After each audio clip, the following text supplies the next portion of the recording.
이 말씀을 중심으로 빛나는 너를 위한 하나님의 경고에 대한 제목으로 말씀을 전하고자 합니다. 지금 우리 두아디라 교회를 생각하고 있습니다. 이 두아디라 교회, 아시아 7교회 중에서도 가장 많은 말씀을 하신 교회가 두아디라 교회입니다. 사실은 그래서 생각해 볼 내용들이 많습니다. 오늘 읽은 본문은 또 두 부분으로 나누어집니다. 전반부와 후반부로 나누어지는데요. 전반부에서는 사탄의 깊은 것이란 무엇인가? 23절, 24절. 24절에 나오죠. 소위 사탄의 깊은 것을 알지 못하는 너에게 말하노니. 궁금하지 않습니까? 여러분, 사탄도 깊은 것이 있을까요? 있습니다. 사탄도 매우 깊은 계략과 간상, 관계들이 있습니다. 두 번째는 후반부에 있습니다. 이김과 들음의 형식을 다시 한번 말씀하라고 있습니다. 이기는 자에게 두 가지를 말씀하시죠. 만국을 다스리는 권세를 주리라. 놀라운 말씀이죠. 만국을 다스리는 권세를 주신다. 그리고 두 번째는 또 그에게 새벽별을 주신다. 이기는 자에게 주시는 하나님의 약속의 상급을 말씀하고 난 다음에 그 다음에 들음의 형식을 말씀합니다. 귀 있는 자는 성령이 교회들에게 하시는 말씀을 들을지어다. 오늘 말씀의 핵심은 말씀드린 대로 사탄의 깊은 것이란 무엇인가? 14절 15절인데 24절 25절인데 이렇게 말씀합니다. 두아디라에 남아있어 이 교훈을 받지 아니하고 소위 사탄의 깊은 것을 알지 못하는 너에게 말한다. 이 교훈을 받지 아니한다. 어떤 교훈을 말할까요? 그 앞에 말한 이세벨입니다. 이세벨의 잘못된 가르침을 받지 아니하고 그 다음에 사탄의 깊은 것을 알지 못하는, 다른 말로 하면 사탄의 계략에 흔들리지 아니하는 너희에게 다른 짐을 지울 것이 없다. 그러니까 충분히 짐을 많이 가지고 있다는 말씀이에요. 칭찬의 말씀입니다. 다른 짐을 지울 것이 없다는 것이에요. 그리고 하시는 말씀이 다만 너희에게 있는 것을 내가 올 때까지 굳게 잡으라. 내가 올 때까지 굳게 잡으라. 이 말씀은 굳게 잡으라는 말씀은 사실은 두아디라 교회 앞에 버가모 교회였죠. 버가모 교회를 칭찬하면서 굳게 잡으라는 말씀을 이미 하셨어요. 버가모 교회 안디바에 대한 말씀을 하실 때 내 이름을 굳게 잡아서 내 충성된 증인 안디바가 버가모, 사탄의 권자가 있는 곳이죠. 그곳에서 내 이름을 굳게 잡았어. 나의 충성된 증인, 신실한 증인 안디바가 너희 가운데 곧 사탄이 사는 곳에서 죽임을 당할 때에도 나를 믿는 믿음을 저버리지 아니하였다. 굳게 잡으라. 주님의 이름을 굳게 잡고 믿음을 굳게 잡으라는 말씀입니다. 버가모교회 칭찬하실 때 그 말씀을 오늘 두아디라 교회에서도 굳게 잡으라 라고 말씀하고 계십니다. 먼저 한번 생각해 볼 내용이 있습니다. 왜 두아디라의 이 일을 사도 요한은 이세벨하고 비교를 했을까요? 구약의 이세벨은 특별한 여자였습니다. 말씀드린 대로 이세벨은 아합 왕 시대, 이스라엘 역사 가운데 가장 어려웠던 시대예요. 북이스라엘의 19왕이 진행이 됩니다. 남이스라엘의 20왕이 20대 왕과 진행이 됩니다. 그러니까 총 49명이 북이스라엘과 남유다의 왕이었는데 그 중에서 가장 악한 왕이 아합이었어요. 49명 중에 제일 악한 왕이 아합이었습니다. 암흑기였습니다. 하나님의 말씀을 완전히 떠났던 시대입니다. 그 아합의 아내가 이세벨이었어요. 그리고 그 이세벨은 아합보다도 한술 더 뜬 여자였어요. 그러니까 두아디라 교회에 있는 자칭 선지자라 하는 여자 이세벨이라고 표현할 때 이세벨과 비유한 것은 대단히 깊은 의미가 있고 대단히 엄중한 경고를 하고 계십니다. 구약의 그 이세벨과 두아디라의 이세벨을 비교해 보면 첫 번째는 여성 지도자입니다. 오늘날은 여성과 남성의 차이가 없습니다. 당연히 또 그래야 되죠. 그런데 여성의 인권과 참정권과 여성의 권리가 신장이 된 것은 근대국가 들어서 일입니다. 극히 요 근래 일이에요. 우리나라 역사만 봐도 얼마 전까지만 해도 여성의 참정권이 제한이 되고 여성의 인권이 매우 작았습니다. 더더구나 이 아합 왕 때는 언제였습니까? BC 874년. 이건 진짜 옛날 이야기입니다. 그리고 두아디라 교회는 언제입니까? AD 100년 얘기예요. 그것도 2000년 전의 얘기입니다. 그 당시에 여성의 인권과 여성의 권리가 지극히 낮을 그때에도 이 이세벨이라는 여자는 왕위에 있었던 여자입니다. 열왕기 상하를 살펴보면 이세벨은 보통 여자가 아니었어요. 제가 나중에 말씀드리겠지만 나봇의 포도원 사건을 보면 이세벨이 남편 보고 뭐라 그러는 줄 아세요? 당신이 왕이야? 당신이 왕이야? 그거 하나도 처리 못해? 내가 처리할게. 나봇을 죽여요. 나봇의 포도원을 깨끗하게 빼앗아 버려요. 아주 악독하게 눈 하나 깜짝 안 하고 처리해 버립니다. 두아디라 교회 자칭 선지자라 하는 여자 이세벨은 이건 엄중한 비유입니다. 두 사람 다 여성 지도자입니다. 두 번째, 말씀드린 대로 이세벨 아합보다도 더 강한 힘과 권력을 가지고 있었습니다. 말씀드린 대로 나봇의 포도원 사건을 통해서 나봇을 이유 없이 죽입니다. 나봇은 간단합니다. 조상들의 유업을 내가 마음대로 팔 수 없습니다. 딱 이유는 한 가지예요. 그것을 이세벨은 죽이는 거예요. 모함을 했어요. 아주 잔인한 여자입니다. 그런데 두아디라의 자칭 선지자라 하는 여자 이세벨이라고 말을 하는 거예요. 상상이 좀 안 됩니다. 교회를 얼마나 흔들었으면 이렇게 표현할까? 사실은 성경학자들은 이 여자 이세벨이라고 지칭하는 두아디라 이 여성이 누구였는가에 대한 근거는 없습니다. 추정컨대 혹시 사도행전에 나오는 루디아가 변하지는 않았는가 합니다.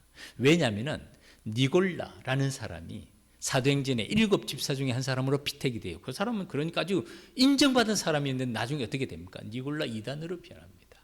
참 안타까운 일이에요. 그런 일이 있습니다. 그래서 사도 요한이 도대체 두아디라를 말할 때 자칭 선지자라는 여자 이세벨이 교회를 이세벨처럼 흔들었다 그러면 엄청나게 지고 흔든 거예요. 누굴까? 성경에는 말하지 않습니다. 혹시 사도행전에 나오는 그 두아디라의 자주장사, 그러니까 명품 옷감을 팔던 그 루디아라는 한 여성의 이름이 등장하는 것을 추론할 뿐이지 근거는 없습니다. 아무튼 강한 권력과 힘을 가지고 온 교회를 뒤흔들고 있었던 것은 분명한 것 같아요. 그래서 이세벨과 비유합니다.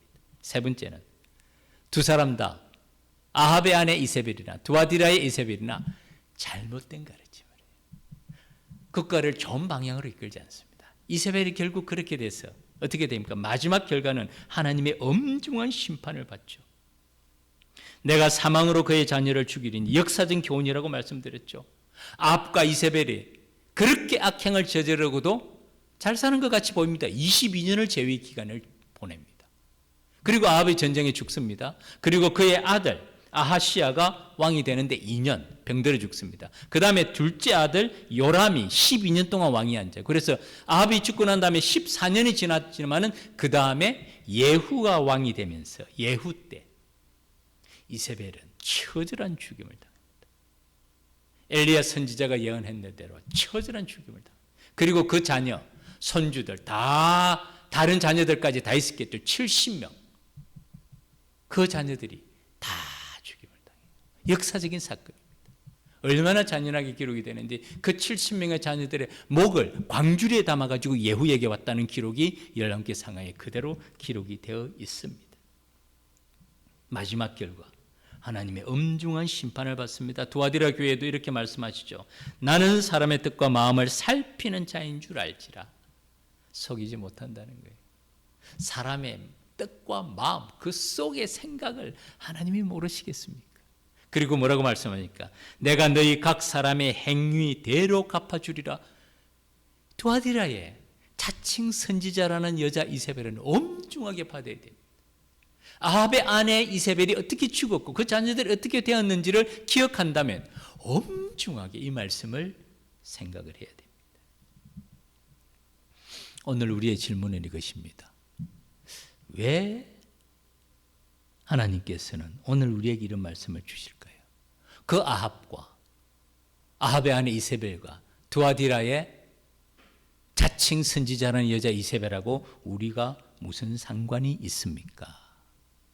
사실 성경의 핵심적인 주제는 하나님이 어떤 분인가를 보여줍니다. 역사 가운데서 하나님을 만났던 많은 사람들의 삶의 걸음 가운데 하나님은 어떤 분인지를 교훈합니다. 그리고 그 하나님이 오늘 우리가 예배드리는 하나님이시고 오늘 우리의 찬송과 기도를 받으시는 하나님, 말씀하시는 하나님이라는 사실을 상기시켜 줍니다. 두아디라 교회에 자칭 선지자라는 여자 이세벨에게 말씀하시는 하나님은 어떤 분입니까? 내가 그 행위대로 갚으시는 하나님. 잘한 것은 칭찬하십니다. 오늘 본문에서도 이세벨의 교훈을 받지 아니하고 사탄의 깊은 것을 알지 못하는 너희, 다른 짐 지울 거 없다. 너희들은 충분히 짐을 지고 있다. 애쓰고 있다. 수고한다. 칭찬하시는 거예요. 칭찬할 것은 칭찬하십니다. 잘한 것은 칭찬하시고 축복하십니다. 반면에 잘못한 것은 엄히 책망하십니다. 돌이키게 하시고 회개하게 하십니다. 그래서 후렴처럼 하시는 말씀이 귀 있는 자는 성령의 교회들에게 하시는 말씀을 들을지어다. 하나님의 뜻을 깨달아. 두아디라 교회는 사탄의 깊은 것이 무엇인지를, 그 사탄의 간교한 계략을 깨달아 주님의 이름을 굳게 잡고 믿음을 저버리지 아니하고 믿음의 걸음을 걸어가라고 말씀하고 계시는 것이죠. 그것이 바로 잘못한 것은 책망하시면서 돌아오고 회개하기를 기다리십니다. 제가 책 하나를 소개해 드릴게요. 아마 알고 계실 겁니다. 제가 언젠가 소개한 적이 있는데 스크루테이프의 편지라는 책입니다. 꼭 권합니다. 아주 좋은 책이에요. 저자는 C.S. 루이스입니다. 이 책 표지에 인간의 본성과 악에 관한 경이로운 통찰이라고 되어 있습니다. 지금 사탄이, 그림이 의미심장하죠. 사탄이 생각을 하고 있는 장면입니다. 그리고 그 사탄의 날개 위에 누가 있습니까? 사람이 있어요. 사람이 뭐합니까? 생각하는 로댕 같습니다. 그죠? 생각하는 사람. 참 사탄의 날개 위에서 사람이 앉아서 생각하고 있는 모습을 보여줍니다. 이 저자 C.S. 루이스는 아마 아실 겁니다. 20세기 최고의 기독교 사상가로 불리는 사람이에요. 영국 사람이죠. 옥스퍼드 캠브리지에서 영문학 중심으로 중세 문학 30년 이상 강의를 한 분입니다. 복음주의 역사, 복음주의 성경적인 역사 가운데서 가장 많은 영향을 끼쳤다고 말하는 사람이 C.S. 루이스입니다. C.S. 루이스가 신앙을 떠나요. 신앙생활 안 하면 그러다가 다시금 신앙으로 돌아옵니다. 그러니까 더 뜨거운 확신이 있는 거예요. 완전히 신앙을 떠났다가, 청년의 때 신앙을 떠났다가 다시금 주님의 부르심을 깨닫고 신앙으로 돌아오면서 기독교적인 변증에 관한 많은 책, 순전한 기독교, 예기치 않은 기쁨, 4가지 사랑, 천국과 지원의 이혼, 고전적인 책들을 많이 씁니다. 그 중에서 스크루테이프의 편지는 저는 이 책이 가장 감동적이었어요. 원래 C.S. 루이스의 대표작은 우리가 아는 대로 나니아 연대기라는 책입니다. 나니아 연대기는 7권의 책으로 구성된 아동들이 읽는 판타지 소설입니다. 영화로도 나왔잖아요. 사자가 말을 하고 하는 그런 판타지 소설입니다. 전 세계 베스트셀러예요. 1억 2천 권이, 7권이나 되는 전집이 1억 2천 권이 팔렸을 만큼 나니아 연대기는 C.S. 루이스의 대표적인 작품입니다. 그리고 우리가 잘 아는 J.R.R. 톨킨스의 반지의 제왕. 우리나라에도 그 3부작 영화 나와서 대단히 성공한 영화 있지 않습니까? 정말 잘 만든 영화예요. 반지의 제왕 1편, 2편, 3편. 그 톨킨스와 C.S. 루이스가 절친이라고 알려져 있습니다. 저는 이 C.S. 루이스 책 가운데 그의 천재성을 제 나름대로 제가 느낀 것은 이 책이었어요. 스크루테이프의 편지였어요. 말씀드린 대로 짧은 책입니다. 작은 소책자 같아요. 이 책에는 편지입니다. 31통의 짧은 편지가 들어있습니다. 그 편지 내용은 고참 마귀가 신참 마귀를 교육하는 내용이에요. 뭘 교육합니까? 어떻게 하면 그리스도인들을 넘어지게 할 수 있을까? 어떻게 하면 교회가 갈등과 분쟁 속에 빠지게 할 수 있을까? 어떻게 하면 이 시대 조류 사상과 철학을 이용해서 오늘날 그리스도인들을 신앙에서 떠나게 할 수 있을까? 이게 주제예요.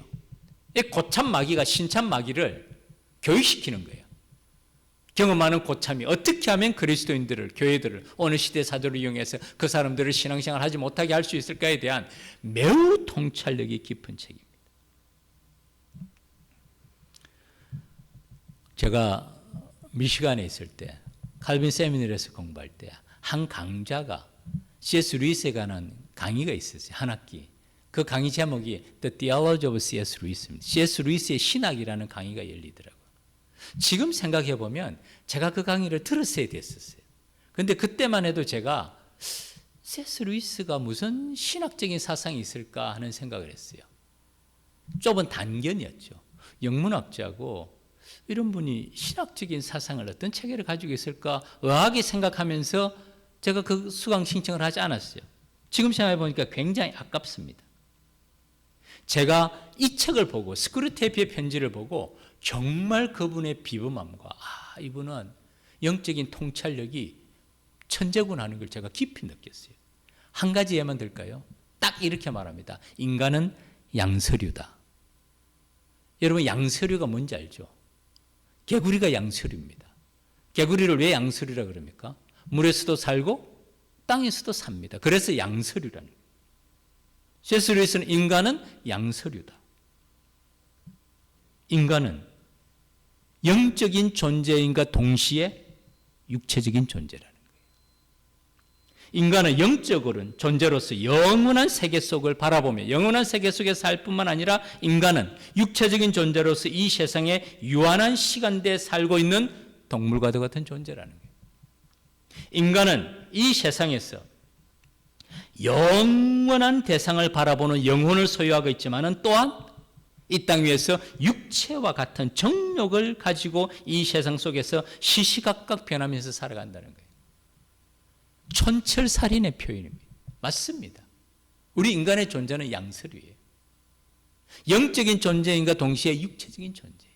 영혼을 바라보고 천국을 바라보고 살아가지만 이 땅 위를 살아가는 육신을 가지고 이 땅 위에 살아가는 시시각각 변하는 존재라는 것. 한마디로 말하면 하나님의 지음받은 형상대로 지음받은 존재지만은 인간의 타락한 죄성을 그대로 가지고 있는 그 존재가 바로 인간이라는 겁니다.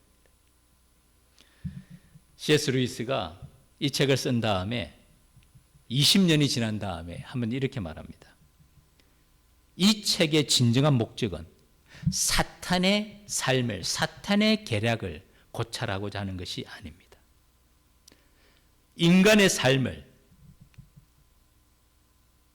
새로운 시각으로, 새로운 각도로 조명해 보려는 것입니다.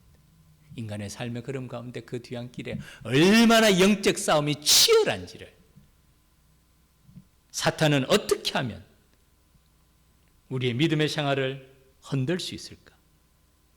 사탄은 어떻게 하면 교회가 갈등과 분쟁 속에 빠져서 기쁨을 잃어버리게 될까? 제가 오늘 오면서도 그런 생각했어요. 주일날 예배드릴 갈 때 우리 마음에 정말 기쁨이 있는가? 전 기쁨이 있어요. 정말 기쁨이 있어요. 그런데 오늘날 많은 그리스도인들이 정말 예배드리러 가고 주일을 맞이하면서 설렘과 기쁨을 가지고 있는가? 사탄은 어떻게 하면 이 시대 조류와 사상 속에서 이것을 이용하여 우리 그리스도인들을 신앙에서 떠나게 할 수 있을까? 우연히 생기는 일들이 아니에요. 그 뒤에는 간교한 사탄의 깊은 것, 사탄의 계략이 있는 것입니다. 우리 육신의 눈으로 이 사탄의 깊은 계략을 볼 수가 없습니다. 그게 인간의 양서류라는 거예요. 육체적인 존재이기 때문에 영적인 면을 보지 못한다는 겁니다. 그러나 성령의 조명하심과 영적인 눈을 뜨게 될 때 깨닫게 된다. 이게 성령의 기름 부으심이고 성령의 깨닫게 하심입니다. 사탄의 제1의 전략 중에 하나가 뭔 줄 아세요? 자기 자신의 존재를 모르게 하는 거예요. 자기 자신의 존재를 의식하지 못하게 하는 거예요. 세상에 일어나는 모든 일이 우연히 생긴 것처럼 자기 자신의 존재를 철저하게 감추는 거예요. 그래서 사탄 얘기하면 에이, 요즘 같은 세대에 무슨 그런 얘기를 하십니까? 라는 생각을 하게 만드는 것이 사탄의 제일의 전략이라는 겁니다.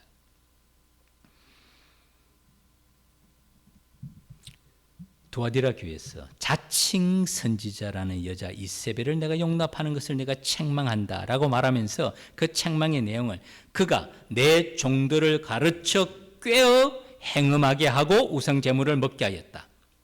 두 가지이죠. 행음하게 하고 우상 제물을 먹게 하였는데 어떻게 했다고요? 그가 여자 이세벨, 자칭 선지자라는 여자 이세벨이 내 종들을 가르쳐 꾀어라는 이 단어를 주목해 볼 필요가 있습니다. 이 꾀어라는 단어는 원래 헬라 그대로 번역하면 미혹하여라는 뜻이에요. 오늘 이 본문에서는 꾀어라고 번역을 했지만은 다른 본문에서는 미혹이라고 번역이 됩니다. 똑같은 헬라 원어입니다. 이 미혹이라는 단어가 가장 많이 쓰여지는 곳이 어딘 줄 아십니까? 요한계시록이에요. 6번이 나옵니다. 내 백성들을 미혹하고 만국을 미혹하고 사탄이 미혹하는 거, 꾀는 거예요. 요한계시록에 가장 많이 등장합니다. 그 다음에 이사야서에 등장해요. 하나님의 백성들을 미혹하고 하나님의 말씀을 떠나게 하는 것, 미혹하는, 속이고 길을 벗어나게 하고 헤매게 하고 결국에는 죄를 짓게 하다가 꾀어 미혹하다라는 뜻입니다.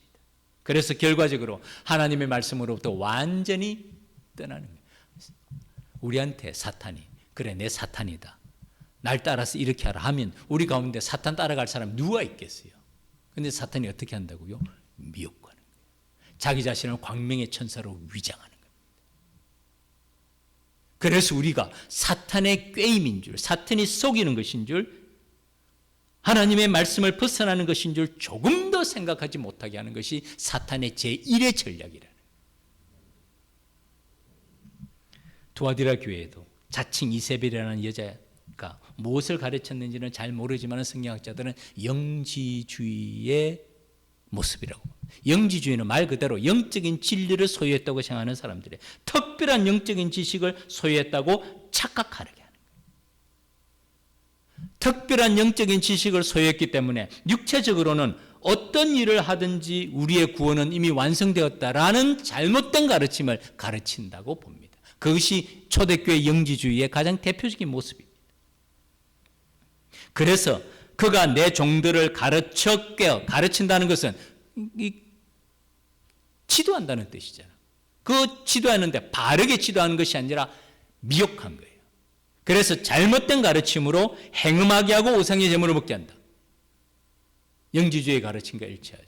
영적으로 우리는 하나님의 비밀을 아는 지식이기 때문에 음행하고 우상 숭배하고 우상 제물을 먹어도 아무런 구원에는 상관이 없다라고 잘못 가르쳤다고 봅니다.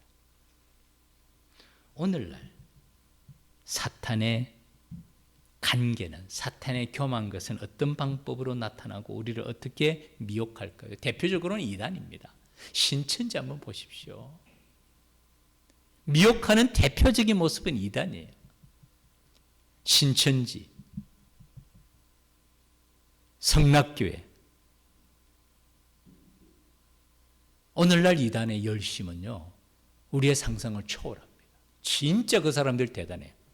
완전히 미혹합니다. 제가 지난번에 섬기던 교회에서 한 여자분이 자기의 절친인데, 어렸을 때부터 신앙생활한 절친인데 신천지에 넘어간 친구가 있는 거예요. 그리고 이 절친이 그 다음부터는 어떻게 하냐면 배낭을 메고 다니면서 그 배낭에는 소품들이 많이 들어있는 거예요. 선물로 줄 많은 선물, 배낭을 메고 다니면서 얼마나 열심히 전도하는지 자기에게도 와서 얘기해요. 자기는 들으니까 뭔가 잘못됐다는 걸 깊이 깨닫는 거예요. 그런데 이 친구는 열심을 다해서 자기를 전도하고자 미혹하는 것이죠. 그 친구가 깜짝 놀라더라고요. 그런 친구가 아니래요. 얌전한 친구래요. 그런데 얼마나 미혹당하고 확신 가운데 있으니 배낭을 메고 다니면서 자기가 아는 모든 사람들과 관계죠. 자기가 아는 모든 사람들, 교회 다니는 사람들입니다. 그 사람들을 신천지로 소개하는 거예요. 엄청난 열심입니다. 우리 주변에 많습니다. 이재록. 그 교회도 보통 큰 게 아니에요. 또 이 시대적인 조류와 사상이 있습니다. 두 가지를 저는 생각합니다. 첫 번째는 요 근래 제가 자주 말씀드리는 샤머니즘. 샤머니즘은 여러분 전통 문화가 아닙니다. 제가 말씀드렸죠. 무속에 빠지는 그리스도인들, 심지어는 크리스찬들도 점, 운세, 결혼 택일, 이사 택일, 풍수지리, 고사 많은 사람들이 참여한다. 그리고 크리스찬들도 이런 무속을 미신이라고 생각하는 사람이 반도 안 된다. 41%가 무속신앙이 미신이 아니라고 생각해요. 거의 반 정도 크리스찬들이. 그러면 뭡니까? 전통 문화라고 생각한다. 그래서 요즘 크고 작은 일들 많죠. 미래에 대한 불안과 염려, 걱정과 근심이 있을 때 점을 보면 해결이 될까요? 운세를 보면 알 수가 있을까요? 천만의 말씀. 사실 이것이 하나님이 가장 미워하시는 이것이 바로 우상숭배입니다. 창조자 하나님, 전능하신 하나님의 무한한 지혜와 무한한 능력과 무한한 사랑과 무한한 은혜를 받는 그 하나님의 백성들이 사탄의 계략에 놀아. 전통 문화가 아니에요, 그거는. 구약에서는 얼마나 철저하게 말씀해요. 점술자, 미신, 우상숭배 엄하게 말씀합니다. 오늘날 이 시대 가운데서도 사탄의 간교한 계략은 이런 것들에 대한 경계심을 허뭅니다. 전통 문화라고 생각하는 거예요. 그래서 그것이 우상숭배라고 생각을 안 하도록 만드는 것, 이게 사탄의 간교한 계략, 미혹하는 겁니다. 오늘날 문화 가운데서 우리에게 이렇게 말하고 있는 것이죠. 말씀드린 대로 우리가 사는 지역도 만만치 않습니다. 우리가 사는 지역에 특별히 젊은 가정들이 많다고 말하는데 현수막이 보통 많은 게 아니에요. 그만큼 많은 사람들이 연결되어 있다는 증거죠. 정말 하나님께서 우리를 이 시대의 파수꾼으로 세우셨습니다. 이런 일에 대한 바른 분별력이 있어야 됩니다. 하나님께서 기뻐하시는 일이 무엇이고 하나님께서 책망하시는 일이 무엇인지에 대한 바른 분별력이 그 어느 때보다도 필요합니다. 왜냐하면 사탄은 위장하기 때문에, 착각하게 만들기 때문에, 자기 자신을 숨기기 때문에 우리가 분별하기가 쉽지 않습니다. 또 하나는 PC주의라고 아마 아실 거예요. Political Correctness라고 말합니다. 정치적인 올바름입니다. 대표적으로 사실은 이것은 포괄적 차별금지법으로 나타나요. 얼마 전에 여러분 신문 보셨나요? 뉴욕에서 한 한국 여성이 맥도날드에 가서 햄버거를 시켰는데 신문에 났습니다. 보셨는지 모르겠어요. 70분이 기다려도 안 나오더래요.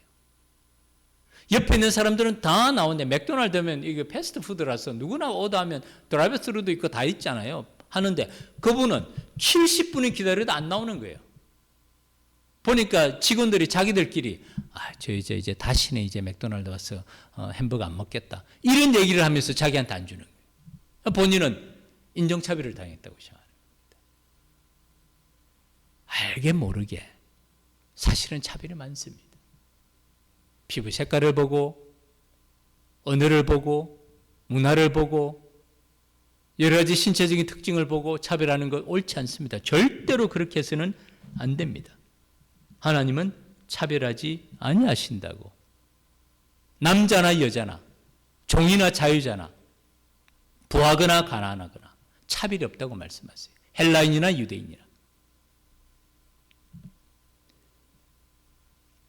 아무리 우리가 영어를 잘해도 미국 사람만큼 발음 없이 하기는 불가능합니다. 그 액센트 있다고 차별하면 되겠습니까? 그 동양인이라고 아니면 흑인이라고 차별해서는 되겠습니까? 그건 죄예요. 그런데 이런 좋은 차별 금지에 사탄은 교묘하게 독소 조항을 넣습니다.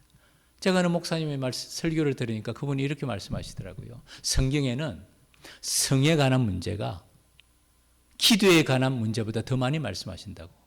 전 그렇게 생각해 본 적은 한 번도 없습니다.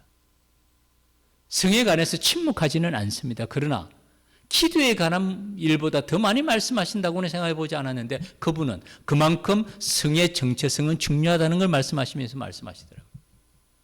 맞습니다. 성 문제에 있어서 바른 가르침을 가지는 걸 매우 중요한데 사탄은 어떻게 합니까? 여기에 교묘하게 다른 차원의 문제를 넣죠. 대표적으로 트랜스젠더 문제입니다. 정말 본인의 정체성이 그렇다고 하면 성적인 전환이 이루어졌다면 모르는데 오늘날 어떻게 됩니까? 성적인 전환이 조금 더 이루어지지 않아도 자기가 성정체성이 여자라고 말하면 여성 화장실을 이용해야 되고 여성 목욕탕을 이용할 수 있다는 겁니다. 그걸 막으면 차별한다고 그것이 법에 저촉이 된다는 것은 뭔가 잘못돼도 크게 잘못된 거예요. 이게 교묘한 사탄의 전략이에요. 차별은 안 됩니다. 당연해요. 우리가 늦게 봤기 때문에 압니다. 그러나 그 차별하면 안 된다는 것 속에 성 정체성을 포함시켜 놓고 이른바 독소 조항이죠. 그 일을 통해서 마치 우리가 모든 사람을 차별하는 것처럼 보이는 게 하는 것은 이게 사탄의 깊은 것, 사탄의 간교한 전략입니다. 오늘 이 시대가 그래요. 오늘 이 시대가 여기에 대한 깊은 분별력이 필요합니다. 말씀을 맺겠습니다. 결론입니다. 이런 사탄의 계략에 대하여, 사탄의 깊은 것에 대하여 우리의 대책은 무엇입니까? 첫 번째는 말씀드린 대로 분별력입니다. 분별력. 로마서 12장 2절 말씀. 참 사도 바울이 로마 시대 때 이 말씀을 한 것이거든요. 너희는 이 세대를 본받지 말고. 사실은 이걸 로마 시대 때 얘기해요. 오직 마음을 새롭게 함으로 변화를 받으라. 그리고 이 분별력이라는 것은 하나님의 뜻을 분별하라. 하나님의 선하시고 기뻐하시고 온전하신 뜻이 무엇인지 분별하라. 로마 시대 때만 이 말씀이 필요한가요? 제가 볼 때는 오늘 우리 시대 때 더 이 말씀이 필요해요. 정말 우리 시대.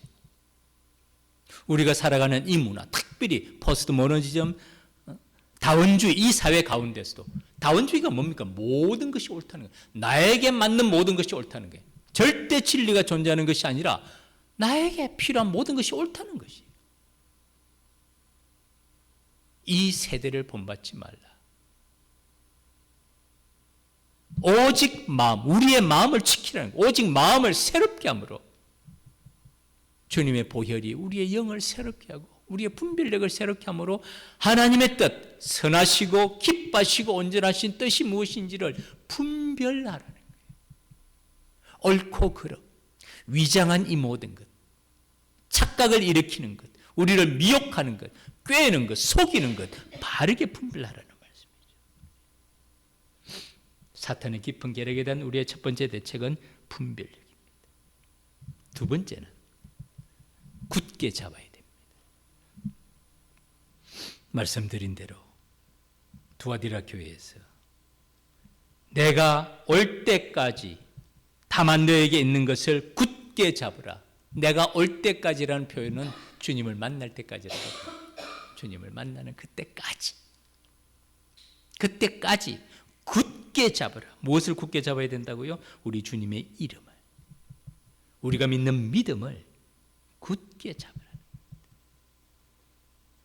부활신앙에 사도 바울이 고린도전서 15장 부활신앙을 말한 다음에 부활이 없으면 우리가 이 땅에서 가장 비참한 자입니다라고 말한 다음에 마지막 결론이죠. 그러므로 내 사랑하는 형제들아 견실하며 흔들리지 말고 견고하며 흔들리지 말고. 이전 성경은 견고합니다. 굳게 서라는 말씀이죠. 항상 주의 일에 더욱 힘쓰는 자들이래요. 왜냐하면 목적입니다. 이유입니다. 이는 너희 수고가 주 안에서 헛되지 않은 줄 압니다. 이 땅에 헛된 삶들 많습니다. 헛된 일들 많습니다. 어느 한 분이 그러더라고요. 영원하지 아니하는 것은 다 헛된 것입니다. 영원하지 않은 것은 다 헛된 것입니다. 엘리엇이 한 말이죠. 사실은 궁극적으로는 그렇습니다. 영원하지 아니하는 것은 다 헛된 겁니다. 마지막 이 땅을 떠날 때 어떤 부귀영화를 누리더라도 끝입니다. 가지고 갈 수 있는 것은 아무것도 없습니다. 그러고 보면 영원하지 않은 것은 헛된 것이죠. 그러나 이 땅을 살아가는 동안에는 부귀영화가 너무너무 찬란해 보이는 삶의 모든 목적이 온통 거기 있습니다. 죽음 앞에 서면 헛된 것이, 헛된 것이. 이는 너희 수고가 주 안에서 헛되지 않은 것은 무엇이라고요? 부활신앙이다. 그래서 흔들리지 말고 견고하게 붙잡고 견고하고 흔들리지 말고 항상 주님의 일에 하나님의 영광과 그 이름과 그 나라와 믿음의 일에 더욱 힘쓰는 자가 되라고 말씀합니다. 예수의 이름으로 나는 일어서리라. 주가 주신 능력으로 나는 일어서리라. 원수가 날 향해 와도 쓰러지지 않으리. 견고하고 흔들리지 않는다는 뜻이죠.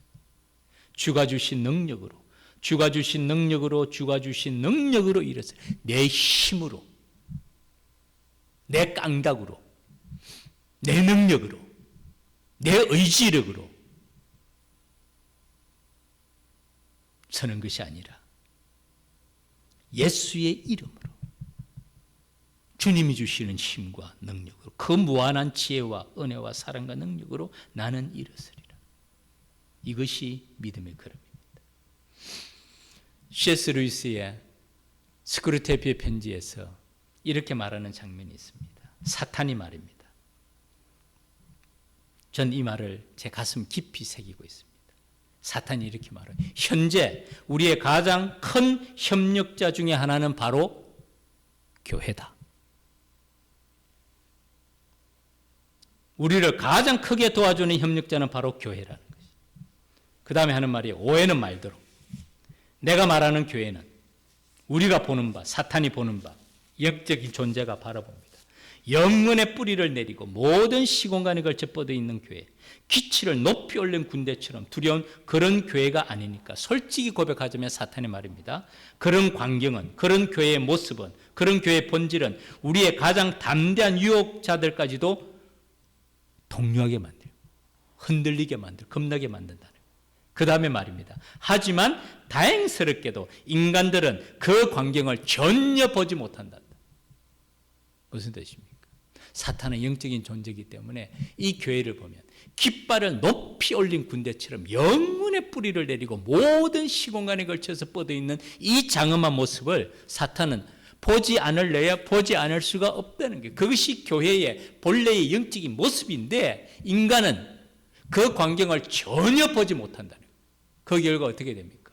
교회 안에서 일어나는 갈등, 아픔, 분열, 다툼, 분쟁 가운데서 눈에 보이는 것을 따라서 하나님께 예배드리는 것이 아니라 보이는 사람을 따라서 하나님 앞에 내 모습을 서는 것이 아니라 사람 앞에 내 모습이 어떻게 보이는 거예요? 교회를 갈 때 예배드리는 감격이 있는 것이 아니라 오늘 가서 무엇을 해야 되고 사람들을 만나서 무슨 말을 해야 되고 어떤 일을 해야 될지 온통 신경이 팔려있다. 바로 그걸 얘기해요. 다행스럽게도 인간은 그 광경을 전혀 보지 못하고 눈에 보이는 초라한 것들, 눈에 보이는 보잘것없는 것들, 눈에 보이는 사람들, 눈에 보이는 가시익인 것들만 보고 있는 것이 사탄이 말할 때 그게 얼마나 다행스러운 일인지를 모른다는 거예요. 역설적인 말. 다른 말로 하면 우리가 영의 눈을 열어서 교회의 본질, 교회의 본 모습을, 교회의 영적인 모습을 회복하라는 말씀이에요.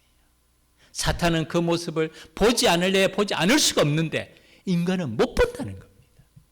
그러나 성령께서 우리의 눈을 열어주시고 우리를 깨닫게 하실 때 다시 한번 교회가 그 원래 모습을 회복해서 하나님이 기쁨이 되고 하나님의 손에 쓰임받으며 성령의 기름 부으심이 있는 교회로서 회복해서 참으로 주님을 만나는 그날 칭찬받는 우리 믿음의 백성들이 되고 이 땅의 교회들이 되고 그래서 마지막 시대의 사명 우리 주님께 우리에게 맡겨주신 사명 주님의 이름으로 잘 감당하고 주님의 말씀의 빛을 따라 믿음으로 승리하는 우리 모든 기쁨의 교회, 믿음의 가족들이 되기를 주님 이름으로 축복합니다. 기도드리겠습니다. 하나님 아버지, 오늘도 말씀하시는 주님을 만나게 하여 주시옵소서. 하나님 아버지, 오늘도 우리의 눈을 열어주옵시고 우리의 귀를 열어주시고 참으로 우리의 육신의 눈으로 보지 못하는 영적인 그 분별력을 가지고 우리 주님 앞으로 더 가까이 나아가며 이 시대에 하나님의 기쁨이 되는 주의 백성들의 믿음의 걸음들 되게 하여 주시옵소서. 예수의 이름으로 주님이 주시는 능력으로 어떤 상황 가운데서도 일어나게 하여 주옵시고 사탄의 깊은 간계를 넉넉히 분별하며 이겨내는 주의 백성들 되게 하여 주시옵소서. 감사드리며 예수님 이름으로 기도 올립니다. 아멘.